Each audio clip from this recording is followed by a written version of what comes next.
they just may not respond. So I always try to follow up the next day. Sometimes I walk into a stack of cards from a networking event.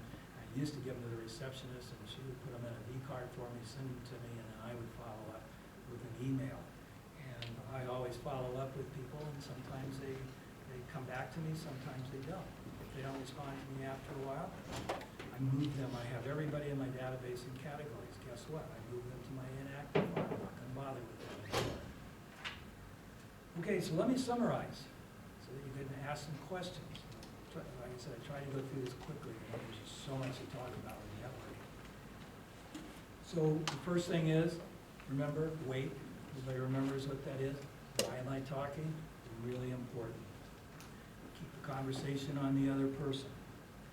Remember we talked about 6 degrees of separation. If you talk to somebody long enough, you're going to find something where you connect. And once you connect with somebody, then you have something in common, and you can build upon that. Your elevator speech is to engage the other person in conversation, not try to sell them, not try to impress them with how important you are, how smart you are, how much money you make. It's just to engage the person in a conversation. And you got to keep it short, sweet, and simple. Focus on what you can do for other people instead of what they can do for you. I never ask anybody to do anything for me. I never. I just won't do it. Until somebody says, what can I do for you? By the time they've asked me that, I've already asked them that question. What can I do for you? Who can I introduce you to? Who would be a good target for you to meet? What's your target market for your clients? Maybe I know somebody. Whatever it is, I keep them busy asking them questions. And then if I give them a chance to ask me a question, then they might say, you know, what can I do for you? And then I generally say, I don't know. Really don't have anything in mind, because I don't want it to look like I was just waiting for that question so that I could tell them what they could do for me.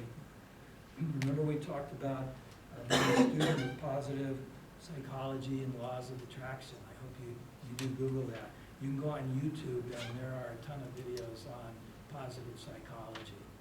Very interesting. You'll be amazed at what comes into your life when you put positive things out to the universe. And when it first started happening to me, I thought there were coincidences, but now I don't believe in coincidences anymore. It's because it happens too much. So I just know that if I put something out there, it's going to come back to me. I believe that if you follow these simple steps, you will come across as caring and sincere, and people will want to do something for you. And the great thing is, you never have to ask them. Any questions? Yes, sir. Hi, Robert Myers, Senior Study Mechanical Engineering. I had 2 questions for you. The first one being, like, when you're trying to be short, like, trying to ask them questions, what do you do when they're asking you questions back? Like, say you give a short response just to get them talking again, they give you a shorter response to get you talking again, and you sort of just go back and forth until you can pretty much say nothing. And my second question is, how do you feel about virtual networking like LinkedIn and others' websites? Are they still, do you think they're useful, or do you still prefer just going to the events that are hosted for one-on-ones and meet big groups of people at once? Well, it just takes practice pulling things out of people, because every now and then you talk about somebody that either has the same philosophy or they just don't want to talk about themselves. So you just keep asking questions, and then maybe you do just turn it around and you start telling them more about you. If that's what they really want to know, then tell them more about you. The other thing is, when I'm networking, I do not hesitate at all when I feel that I need to move on because I've spent enough time with this person of excusing myself. I know that's very uncomfortable, but there is nothing wrong with that in networking, where after you talk to somebody for some reasonable period of time, you don't have to get stuck with that person for the entire networking event. You can easily say to them, you know, I really enjoyed talking to you. I like your card. I'll follow up with you, and I'm going to move around so I can meet some other people, but you'll hear from me. It's a good way of breaking the conversation. LinkedIn. Well, first of all, I'm I'm not big on social media. I have a Facebook account, I never use it because, you know, I just don't wanna know all the stuff that people put on there. It's too much. I wanna know where they went to lunch and what their kid had and what you know, I just don't wanna know all that. I don't have time in my life, cause I read a lot on the internet. I like to read about business and politics and things like that. So I don't really use Facebook. And of course, I'm sure that anybody who's ever talked to you about social media tells you, be careful what you put on Facebook, because it will come back to haunt you. I posed, I had my, I was body painted one time from the waist up for this artist that was recreating an Italian masterpiece. And when I got into this, a friend of mine had already done it, and I said, is this legit, is this okay? He goes, yeah, I did it. So I did it. It was quite an experience, and it took 5 hours to body paint me. And I just sat there and just let this woman just paint me. And then when I got up and I looked in the mirror, I went, whoa, holy cow, I gotta have a picture of this. I was gonna put that picture on Facebook. I go, nah, I don't think I better. Somebody may see that picture and go, this guy's a little weird. I didn't do it. LinkedIn, I gotta tell you, first of all, personally, I know there's people who accept invitations on LinkedIn from anybody. I don't. I only accept if I know somebody or there's a particular reason. And then I usually accept and then send them an email and say, I'd like to talk to you, which is why I accepted your LinkedIn. It has not been very successful for me. People will seek me out, ask me to connect with them, and then when I do, and then I go back to them to say, let's have a conversation. This never goes anywhere. There's nothing that substitutes meeting a person and meeting somebody in person and connecting with them. That's just me. Could be my age group. And by the way, I'm amazed that I didn't see anybody with their head down. What do they call it? A phone prayer or something like that? When your head's down and your hands are like this and you're texting, so nice going. Yes, sir. Bradford Love, BCIS Major Senior. Since you have a wealth of knowledge and resources and experience in networking, what's a common mistake you see in people in our generation making when they go and talk to people like you?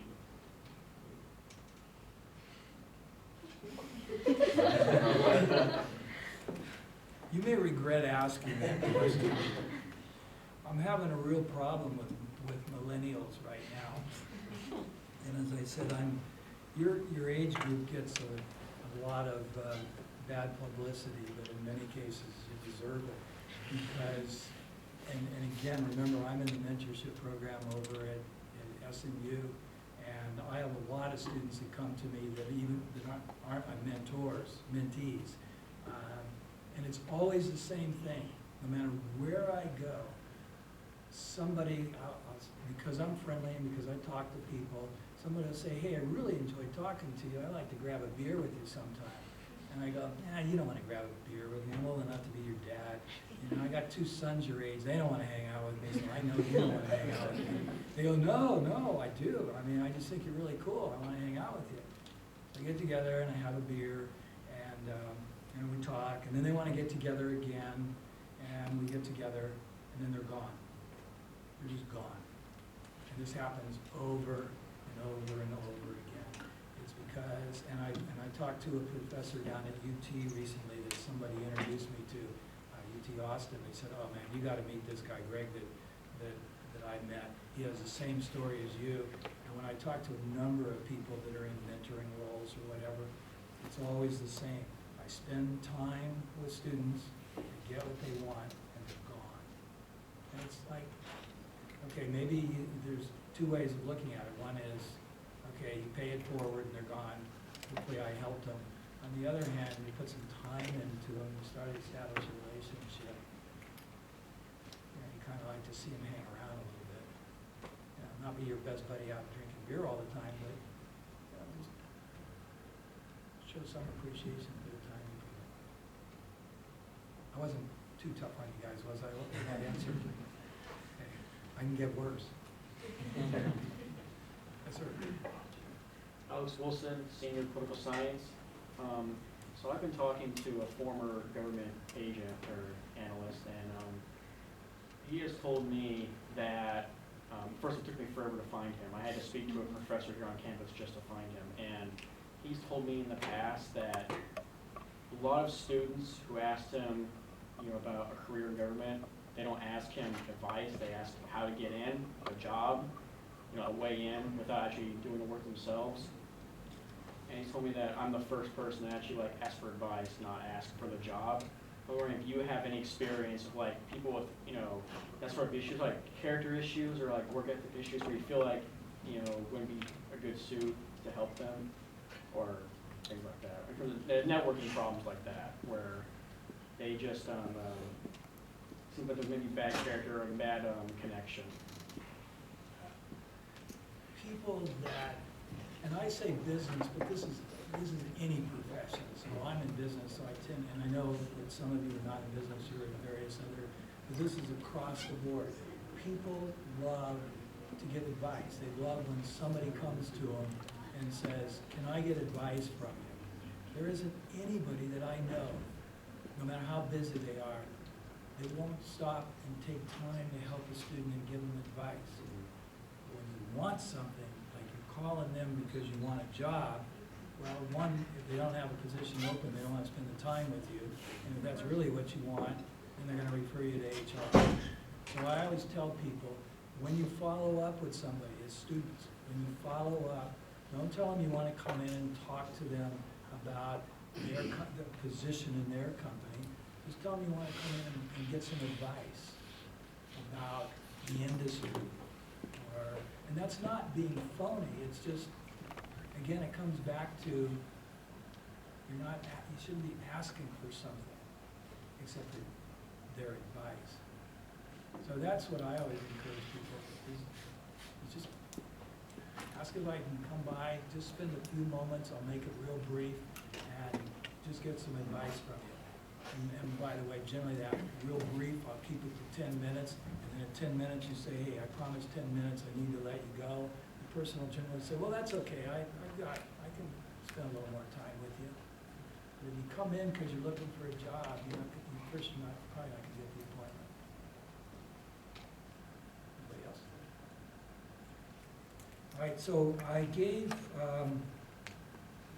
James, how do you say his last name, Burke? Burford is just James V, will be fine. Everybody knows James. Okay, so I sent him this today, rather than make a lot of copies, because he said he posted someplace where you know where he's posting it, and it's called 24 Tips That Actually Work. So you might, wherever you go to get this, he'll put it on after I've spoken tonight.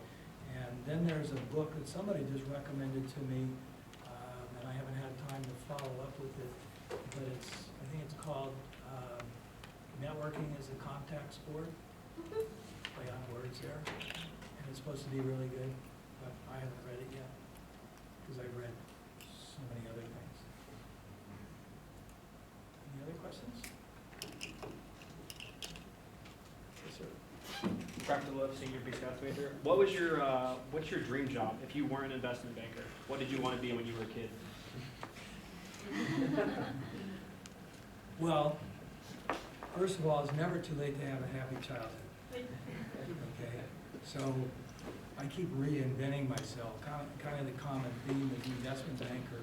I didn't have a mentor when I was a kid, and I didn't have anybody that really took me under their wing. I didn't have anybody that I could go to and ask for advice.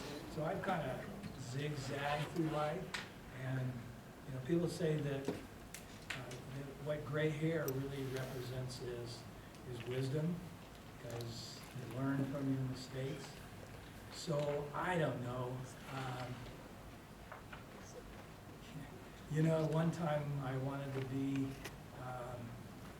be a singer, and I thought I wanted to be an opera singer, and then I thought I wanted to be a politician, but then I realized, well, I didn't want to be a politician. But that's a whole other subject. I don't know. Real estate. I've been in real estate for over 30 years because I just really like real estate. I wish, you know, and you hear this from so many people that are older, I wish I knew to then what I know today. I wish that I had somebody that could have mentored me. That's probably the best advice that I can leave you guys with besides wait, is find somebody that can mentor you, that can give you some advice, that can kind of help you, not tell you what to do, but kind of be your sounding board and help you out. And I wish I would have had that when I was younger. I wouldn't have made all the mistakes I made. So I guess pretty much if everybody would help me in thanking Michael.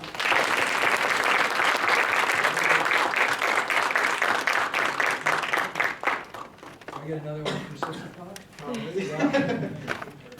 So if y'all will head over to the next room and we'll continue on.